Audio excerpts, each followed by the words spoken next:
Income and social status have some impact on our buying behavior.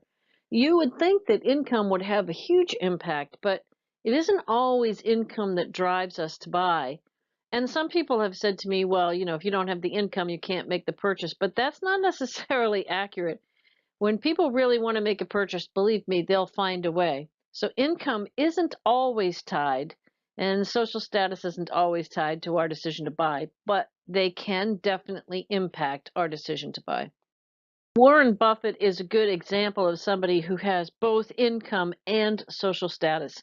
He's certainly one of the richest men in the world, and as a famous economist and financial planner, he understands the markets really well. And yet, he lives in a very modest house, actually the same house that he bought and has lived in for many years. And he still buys his groceries at the local store, and he takes his grandchildren every Sunday to the ice cream place down the street. He's already told his children and grandchildren that while he will give them a certain sum of money, the majority of his money is going to be used for philanthropic results. So he's an example of somebody who has social status, and he has he certainly has money, and yet he doesn't live the lifestyle according to the money and social status that he has. So we aren't always tied to that.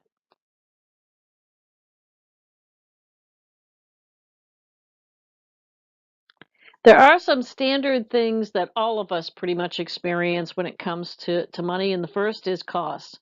We spend about the same amount each week or each month on what is considered to be the essentials: your food, your rent, your car.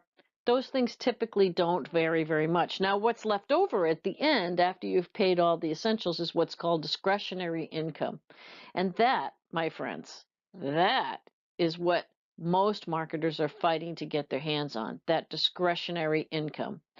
And that is where our relationship to money and our feeling about money and shopping will come into play.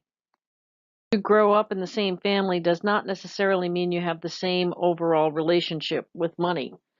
My mother's name is Louise and my aunt's name is Janet. They're 2 years apart. My mother was a saver and could make more money out of a dime than most people. But my aunt Janet was a spender. She's 82 years old, well, 83 now, and she still works a full-time job because she spends every dime that she gets, and so she can't just retire and live comfortably. My mother's been retired for years. So your relationship to money is not necessarily because of your youth. It is something completely different. Why did two sisters, 2 years apart from the same family, have such divergent approaches to money? Part of it is just the way you are in the family, it's your income, it's your outlook, it's so many complex things that affect how you manage and look at your money. And what's wealthy to you, what amount of money that's wealthy to you may not necessarily be wealthy to somebody else.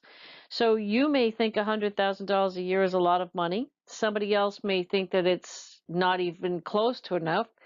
And somebody else may not even be in that realm. They may be just, I just want to make $30,000 a year.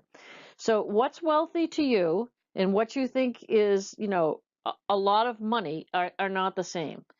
My first boss is very well off, obviously, and his wife has a, a very expensive pocketbook, like $20,000, and they've got $50,000 pairs of sunglasses. To me, that's extravagant, and I would never have that kind of a pocketbook. I wouldn't even spend $500 on a pocketbook, but there are some people who might think a $50 pocketbook is expensive, and others who think a $250, a $500, and others who think $20,000 is a reasonable amount to spend. So what's wealthy to you and how you deal with money is completely different than how somebody else does. And it's important to marketers to understand this concept.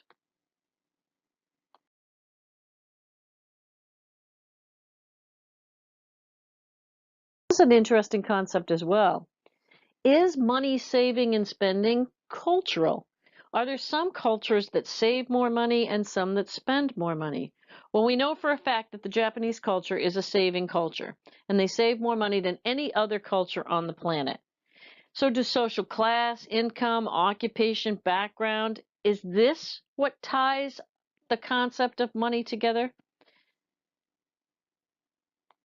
Important to understand the demographics of the various social statuses. So the ultra rich represent 1.5% of the total population of the United States. That means that 98.5% of the population has the ability to move up. They can move from the middle to the upper. They can move from the everyone else, as you see here, to the middle or to the upper.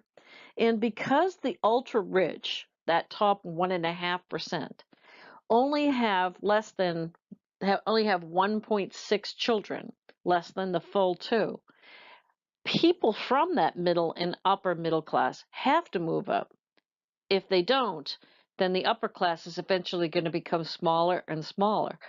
So we move up. We move up from the middle to the upper and upper to the rich in order to fill the gaps left behind by the fact that there are less than 2 children born to the ultra rich.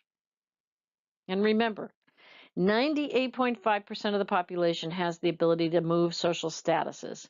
So if you're a marketer and you can market your product that it can help you to gain new social status and move into another social level, that affects 98.5%.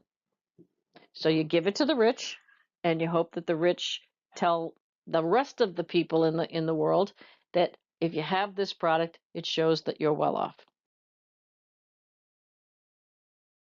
Social movement happens.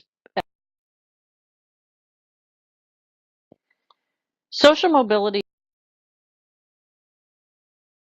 So old money and new money spend status is usually fairly homogeneous here, as even though the rich are. So one of the tricks of marketing.